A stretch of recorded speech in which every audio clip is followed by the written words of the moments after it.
आदित्य ठाकरेंची दाओसमधल्या करारावरून टीका आहे। दाओस दौऱ्याचं नियोजन व्यवस्थित झालं नाही असं आदित्य ठाकरे म्हणतायत।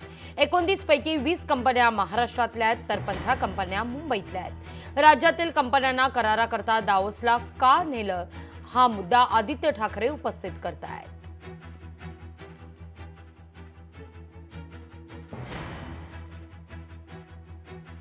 राज्यात होणाऱ्या गुंतवणुकीचं स्वागत आहे, पण मुख्यमंत्री यांच्या दाओस दौऱ्याचं प्लॅनिंग योग्य प्रकारे झालं नसल्याचं दिसतंय।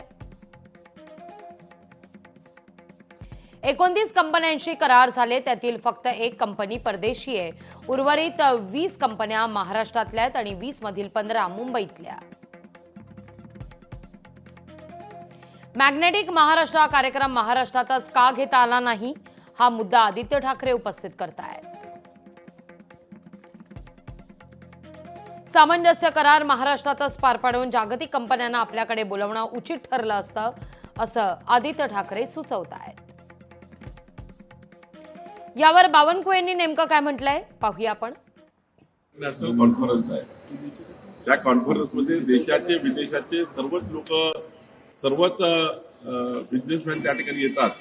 मग देशातला करार राहो की विदेशातला करार राहो, तो त्या ठिकाणी एकाच प्लॅटफॉर्म होत असतं, एकाच ठिकाणी होत असतात। त्यामुळे उद्धव ठाकरे बालिश आहेत, आपले आदित्य ठाकरे बालिश आहेत।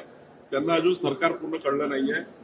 2 वर्ष पर्यटन मंत्री होते, ते पर्यटन करत राहिले, त्यांना अजून सरकारमधला मूळ गाभा कळला नाहीये। लोकशाही मराठी ऐका, पहा, जागरूक रहा।